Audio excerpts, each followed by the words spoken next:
What's up, guys?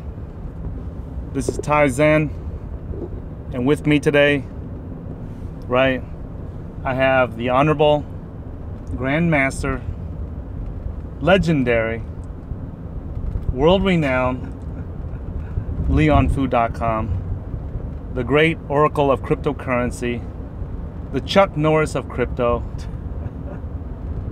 and an all-around good guy. All right, so enough with the titles, okay? All right, so in this video, guys, I've been on a few, Leon and I have been on a few talk shows recently, cryptocurrency talk shows. And one of them that I was in recently, we had a discussion about governance. Matter of fact, it was on the Bitcoin Meister's, one of the Bitcoin Meister's recent episodes, right? One of his Friday broadcasts. And I had brought up the idea that Bitcoin has gone as far as it can go at the moment because it doesn't have a governance process to determine how it can scale up. A lot of people think that the scaling is an issue with Bitcoin, but the reality is scaling is not an issue with Bitcoin. The issue with Bitcoin is governance. And when I brought that up on the Bitcoin Meister's show, and when the Honorable Grandmaster LeonFu.com mentions it on his Twitter feed, people are jumping on our ass asking us why we keep favoring government or a central government to be in charge of Bitcoin. And in this video, we want to make this video to explain to you guys that governance does not mean government.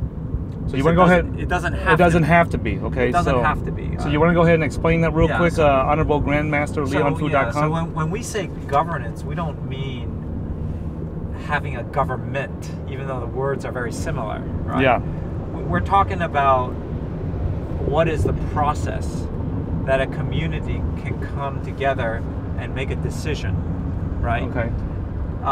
So every community is made up of different people. Yeah, make sure you speak up, and, okay? The people, just like people disagree, right? Yeah. Like you and I had to agree on... We disagreed on Stratus. We disagreed on Stratus, right? Or we might even disagree on which restaurant we want to go to. Yeah. Right?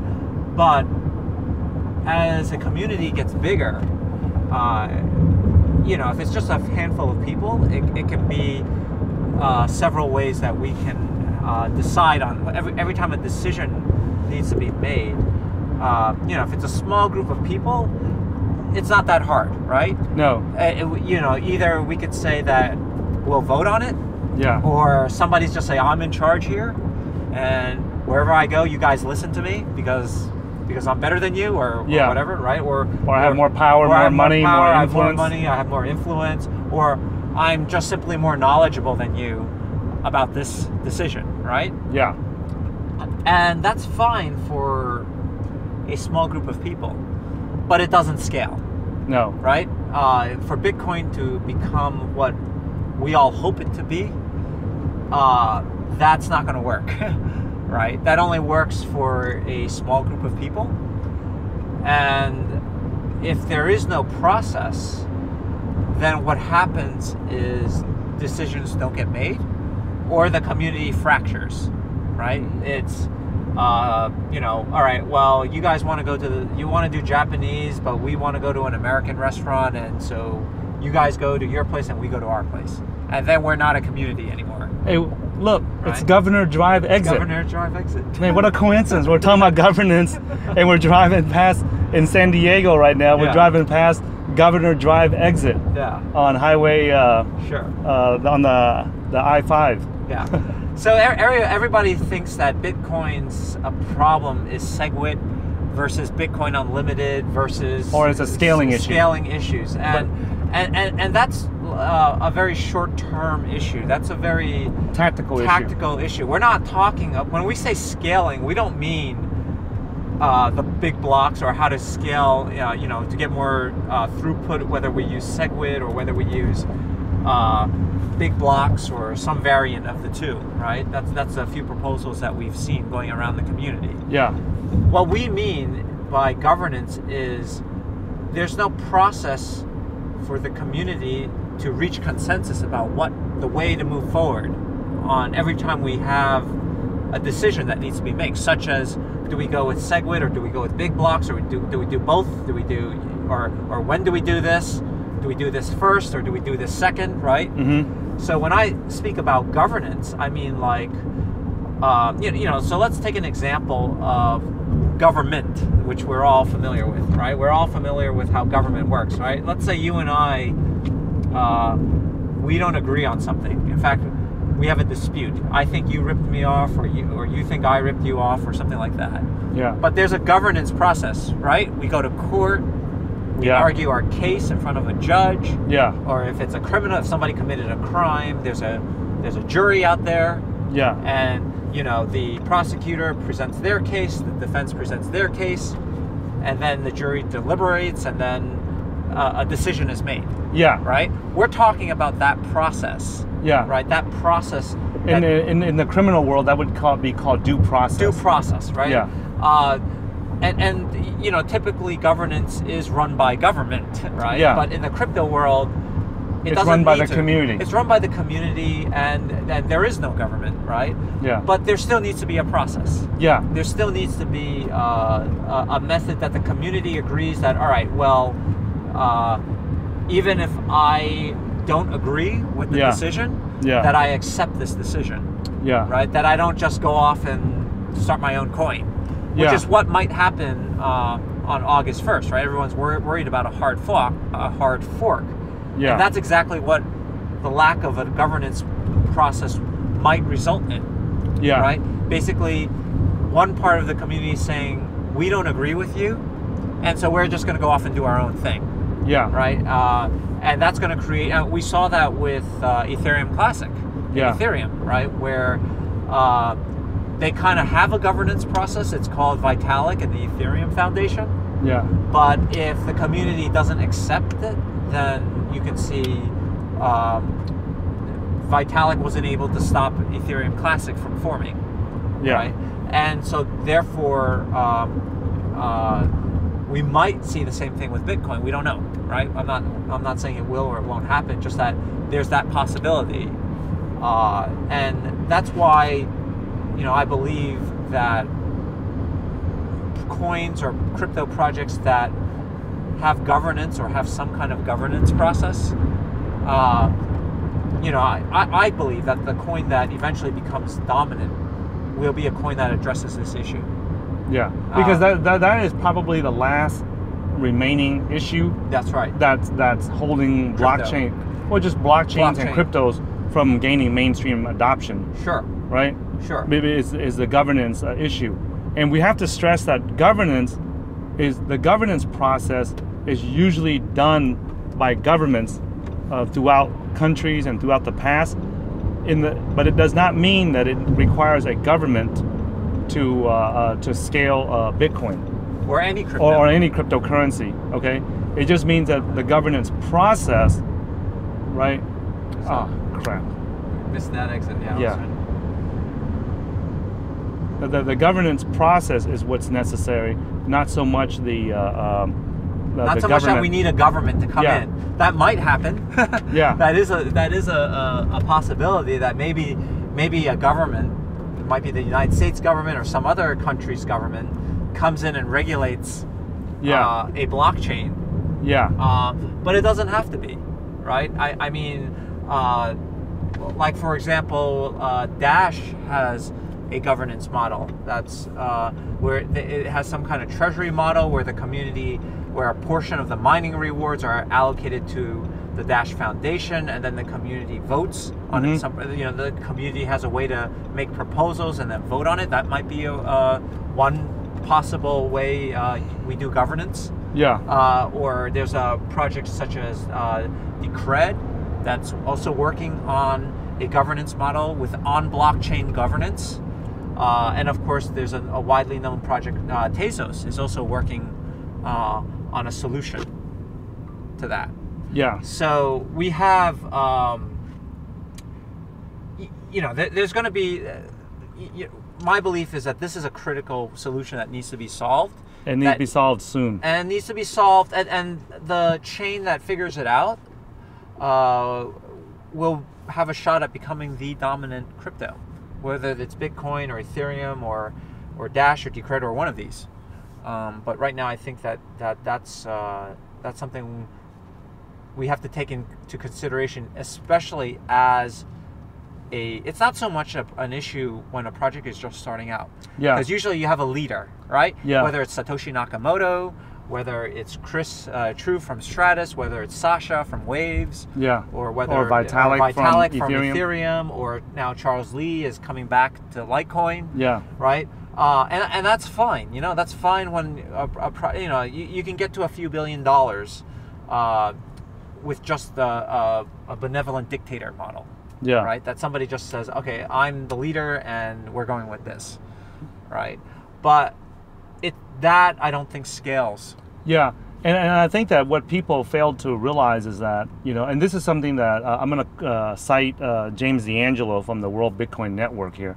He stated that, the one thing that the cryptocurrency community fails to realize is that throughout thousands of years of history, of human history, the best governance model to make a decision or to come to a consensus for humans is the legislative process or the Congress process. But the dream in crypto is that's automated. Yeah, that's not gonna. As well, long as we don't know. We don't know. I mean, as long as I believe what James said is true, is that as long as you involve human beings in the process, as long as it involves human beings, if it's just the cryptos doing their own thing by themselves, one crypto interacting with another, but it's not. It's humans interacting from one human being to another human being. Sure. And that's unless you take the human equation out, the human part of the equation out of the equation, then as long as human beings are involved in using these cryptos, you still need a human-based legislative process or a governance process. Yeah. But I think the question is, do we have something like a government type entity, like a legislative Congress type, which would be based on humans, right? Yeah. Or do we have something that looks more like there's still humans involved, but it's done via the blockchain? Yeah, and that could be possible. I'm not saying that you can't use technology to help facilitate the human governance process. Yeah. Right. I'm not denying that. Okay.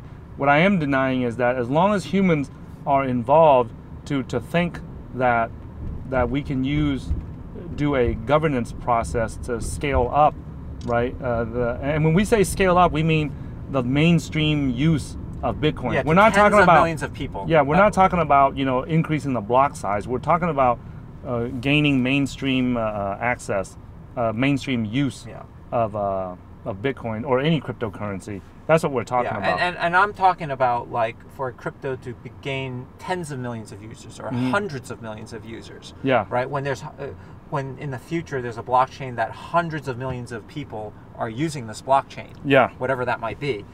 That there will need to be, for a blockchain to scale to that many people, there will need to be some kind of governance process that's put in place. Whether it's automated through machines or whether it's a legislative body, whether we do it through some kind of elections, I mean, there's many ways to do that. The possible solutions. Okay, so let's talk about why some of the Bitcoin maximalists and some people, not just the Bitcoin maximalists, but some of the people that are diehard fans of Bitcoin and other cryptocurrency enthusiasts, why is it that they believe that it's not necessary? Because a big part, and this is going to be my opinion. Yeah. Okay, these are not. I'm not stating this as a fact. This is just my view. Yeah. That one of the first communities of Bitcoin were these libertarian and not only libertarian. Like you have your standard fare libertarians who are like the Ron Paul libertarians. They believe in less government. Yeah. Right? They believe that we should have the least amount of government that we can get by with, right? That's more or less the libertarian view, right? That the majority of decisions should be done by everyone's free will, right? So that's one end of the libertarians. But then another part of the extreme libertarians, they're more like anarchists, where they believe in no government, right? I'd say a lot of these, a large part of the Bitcoin community, or a significant part of the community, are almost towards the anarchist side, right? So when they hear the word governance, they think government, which certainly is a possibility, and that's why we get these this revolt. They kind of feel that that a large group, they're of the view that a large group of people that have no processes in place can somehow magically come to a consensus about every time a decision needs to be made. Yeah. And I think you and I think that that's just not possible. Yeah, that's not realistic. That's not realistic, right? Yeah. And then a demonstration of that, a real life example of that, is this SegWit versus Bitcoin Unlimited, and why for the past, it's really not a hard decision to make. The problem has been getting the entire community to agree. Yeah. Right, and that's a governance issue. Yeah. It's not, whichever way we decide, that's fine. Yeah. Right. That's my view. Whether we go with big blocks or whether we go with SegWit, or whether we do SegWit now and then big blocks later. Yeah. All of these are fine. I don't necessarily. But they will all work to make Bitcoin faster. They'll all work to make Bitcoin faster, but the problem is there's no governance process to pick one, to go with a plan forward. And so basically, governance means it's a decision-making process. Yeah. It doesn't mean that it has to involve the government. Yeah, and you look at, now I think the plan is SegWit 2x or something like that, where they do SegWit now and then double the block size to 2 megabytes sometime in the future. And look at how that was done. That was basically a bunch of, it's called the New York Agreement. Yeah. Where a bunch of powerful people in the Bitcoin community, a bunch of miners or a bunch of, colluding with the Bitcoin core dev, met, I guess, in New York, and decided this is what we're going to do. Yeah. Right? And that is, and every time we have a decision, is that what we're going to go through? I mean, it doesn't scale. It doesn't scale. And I think that also when we talk, when we talk about governance, people confuse it for a decision-making process versus a government, like a country's government. A country's government, right? Yeah. And then when we talk about scaling up, I think that a lot of people are getting confused with scaling up in terms of increasing the capacity and the speed of the Bitcoin network. Yeah, which is a technical problem. Which is a technical problem versus scaling Bitcoin. The community, scaling the community. Getting more users to use it. More people to use it. So we're not talking about scaling in terms of like how many transactions per second Bitcoin can do, right? That's a technical problem. Yeah. We're talking about how do you scale the community? How do you bring the next 10 million, 20 million, 100 million people onto Bitcoin, or whatever, or any other cryptocurrency or blockchain, right? And that requires governance. Yeah.